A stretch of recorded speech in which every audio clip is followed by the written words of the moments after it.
Hola a todos de nuevo, soy el profesor David Villar y en esta tercera parte sobre antimicrobianos lo que vamos a abordar son algunas de las consideraciones sobre su uso, incluyendo algunos de los principales riesgos que tiene el uso de antimicrobianos. Como ven, vamos a hablar sobre si se pueden usar de forma profiláctica, que siempre ha sido un tema controverso, cuáles serían los principales riesgos o efectos adversos, de ellos el principal con ventaja sería el tema de las resistencias. También vamos a hablar sobre algunas especies como los caballos o conejos que son de fermentación posterior y a los que son muy susceptibles a algunos antimicrobianos. Y por último vamos a hablar de algunas tablas que se pueden usar para seleccionar un antimicrobiano u otro en base a qué órganos o sistemas afectados están infectados. Para empezar, si hablamos de la profilaxis, como ven ahí, si el paciente es quirúrgico, es decir, vamos a intervenir en él, pues habría que administrar esos antimicrobianos de forma anticipada. Por ejemplo, si vamos a hacer una cirugía dental, extracciones de dientes, una buena limpieza bucal en estos perros viejos que nunca se les ha hecho una limpieza bucal y tienen pues una periodontitis avanzada, mucho sarro, un aliento horrible. En esos animales sí estaría indicado administrar 1 o 2 días antes de la limpieza bucal un antimicrobiano para bajar esa carga infecciosa y impedir que cuando hagamos la limpieza pues todas esas bacterias pasen a circulación sistémica. Como ven, también en pacientes que se va a reparar una fractura estaría recomendado obviamente antimicrobianos, y si la cirugía, por muy aséptica que se vaya a realizar, se prolonga por más de 2 horas, pues se suele considerar que se va a producir una contaminación bacteriana grande y habría que aplicar también antimicrobianos. Si el paciente no es quirúrgico, está por lo general no contraindicada, excepto cuando se hagan cateterizaciones, por ejemplo un sondaje uretral o una sonda en la cavidad peritoneal, pues por el riesgo que tiene de que las bacterias asciendan por esa sonda y se instaure pues una infección. Si existen traumas locales con deterioros de las defensas, pues también estaría indicado hacer una profilaxis. Como ahí tienen, a largo plazo, días y semanas, esas profilaxis fracasan porque existe un alto riesgo de que se produzcan infecciones por bacterias resistentes. ¿Por qué no habría que usar un antibiótico si no se necesita? Pues básicamente, como tienen, ahí tenemos una representación de la flora intestinal normal. Como ven, existen un gran número de bacterias que son beneficiosas, que tienen una acción simbiótica, ahí nos están ayudando a hacer la digestión, y que otra de las funciones bien importantes de esas bacterias es que mantienen a raya las que están ahí en negrito y que son potencialmente patógenas, es decir, que son bacterias oportunistas que en un momento dado, cuando disminuya las bacterias que nos ayudan, pues se pueden instaurar una infección. Y esa es una de las causas corrientes también de diarrea, que alteramos la flora intestinal normal. Por eso, por ejemplo, un médico, pues siempre cuando se han dado antibióticos de forma prolongada, sobre todo de amplio espectro por varias semanas, pues recomiendan que se restaure esa flora normal de Lactobacillus con, por ejemplo, yogures. De los efectos indeseables o adversos principales que podríamos citar, los he puesto quizás por orden de prioridad. El principal y que más preocupa sería el que se formen bacterias que son resistentes. En segundo lugar, como decíamos anteriormente, que alteremos la flora normal del huésped. No necesariamente en el intestino. Ahí en el intestino pues existen hasta 400 especies de bacterias distintas. Y siempre van a haber algunas patógenas, ya sean salmonelas, algunas Escherichia coli, Clostridium perfringens, que en cualquier momento dado pues pueden proliferar y producir un trastorno digestivo. Otros riesgos, como sería el que se produzcan alergias, obviamente esas son impredecibles y no están en función de la dosis. Y algunos antimicrobianos, como por ejemplo el grupo de los aminoglucósidos, se saben que en dosis altas y sobre todo si el animal está deshidratado, pues pueden producir toxicidad renal, y eso pues sí es predecible y está en función de la dosis y el tiempo que hayamos estado administrando ese aminoglucósido, por ejemplo la gentamicina. Principales mecanismos de resistencias que se forman para cada grupo de antimicrobianos. No vamos a hablar de cada uno de ellos, simplemente los tienen ahí por si necesitan ver cuáles son.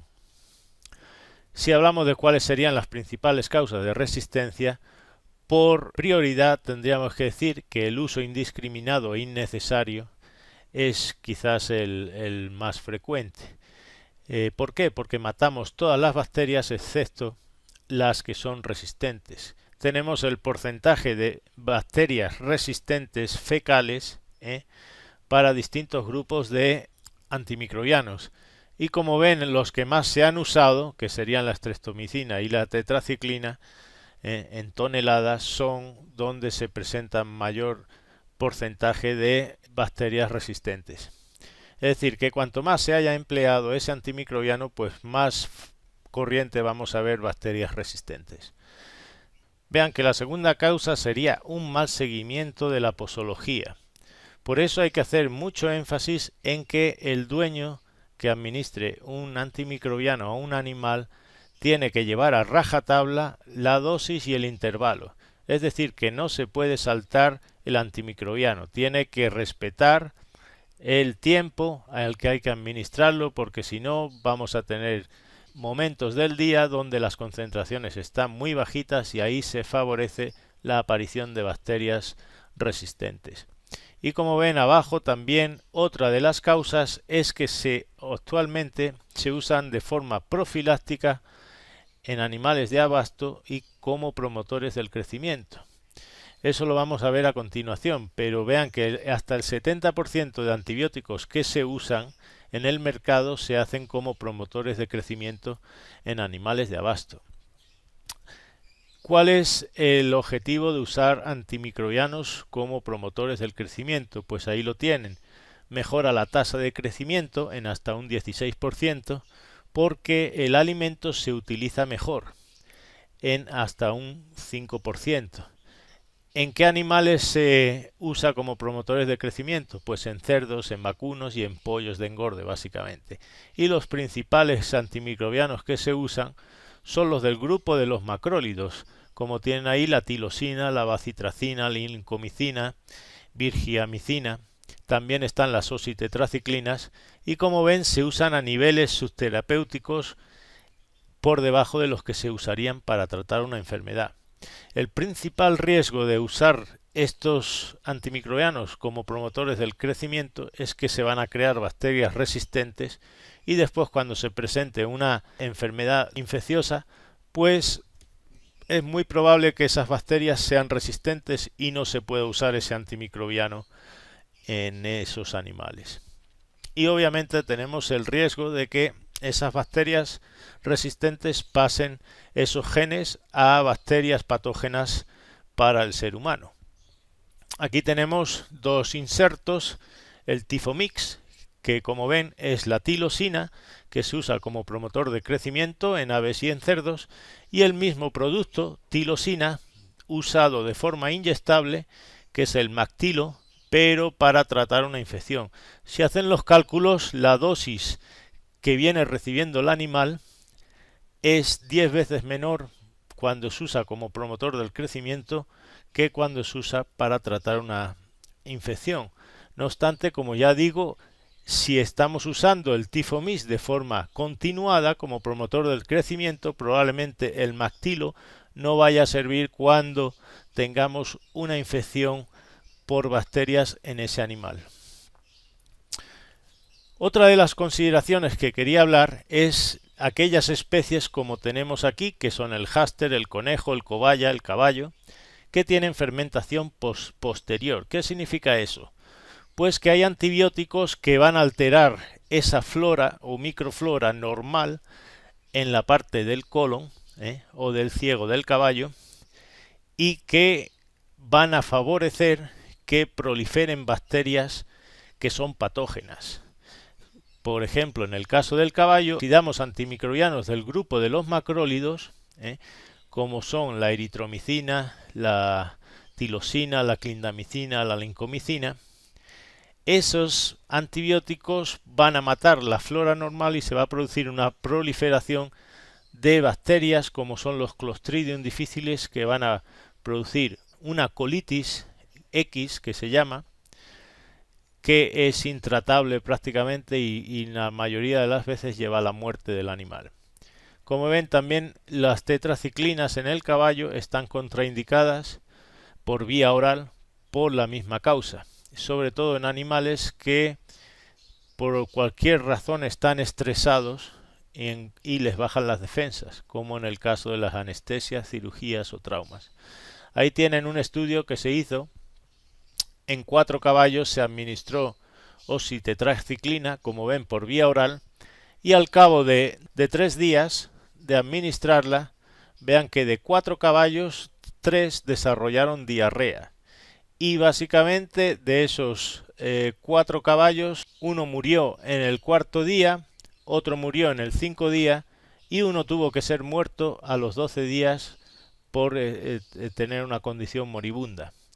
La oxitetraciclina, como ven, es muy peligrosa administrarla a los caballos por vía oral. Actualmente, cuando se habla de granjas de certificación orgánica, se está hablando de aquellos ganaderos que no quieren usar promotores del crecimiento en sus animales.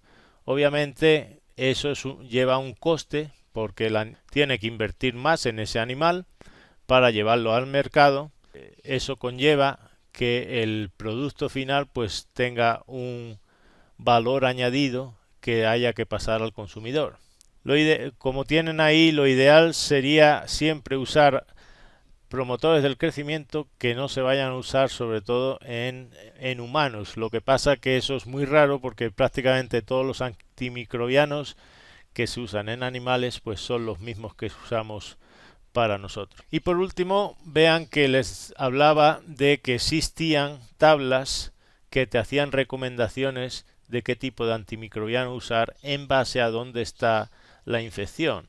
Ahí en la columna de la izquierda vean que si hablamos de piodermas o infecciones de piel, pues el antibiótico de primera elección que se aconseja es la amoxicilina potenciada con el ácido clavulámico o las cefalosporinas. Y como selección alterna o segunda selección te aconsejan la combinación de sulfamidas con trimetoprim, las fluoroquinolonas o la clindamicina. Como ven, para cada órgano o sistema ahí tenemos el tracto urinario, el tracto respiratorio, cuando existe una septicemia, o cuando ahí tienen el caso de los huesos y las articulaciones. En esta otra tabla existen muchas parecidas. Tenemos infecciones cutáneas en perros. El patógeno que es más probable que esté implicado es el Staphylococcus intermedio. Como decíamos anteriormente, la mayoría de las infecciones son por bacterias que están ya ahí presentes y que son oportunistas. Es decir, que cuando se produce una herida, pues van a proliferar ahí, no vienen de ningún sitio extraño, sino que ya están presentes en la piel. Entonces ahí vean que el primer antibiótico de primera elección, que igual que en la tabla anterior, es la amoxicilina potenciada con el ácido clavulámico o las cefalosporinas o las penicilinas que son resistentes a penicilasa. Y como antibióticos alternativos también recomiendan lo mismo que anteriormente las sulfonamidas potenciadas con el trimetoprim, la fluoroquinolona, la eritromicina. Como ven ahí, la piel, igual que muchos tejidos blandos, se consideran espacios extracelulares, es decir, la infección va a estar en lo que sería fuera de la célula. Eso es importante porque el antimicrobiano pues no es necesario que tenga un volumen de distribución muy grande que le permita entrar dentro de la célula. Simplemente con que pueda salir de la sangre es suficiente para tratar esa infección. Vean que es bien importante, si hablamos de la piel, hacer una limpieza y de toda esa exudados, materia orgánica que pueda haber ahí, accesos, porque si no limpiamos la herida se pueden inactivar muchos de los antibióticos y por otra parte esa suciedad va a proteger bacterias y se limita mucho la llegada del antimicrobiano a través de la sangre. Lo general, si existe una pioderma, que es de tipo superficial, es que los antimicrobianos se usen por 4 semanas, mientras que si la pioderma es profunda, normalmente se recomienda de 4 a 12 semanas de tratamiento con el antimicrobiano.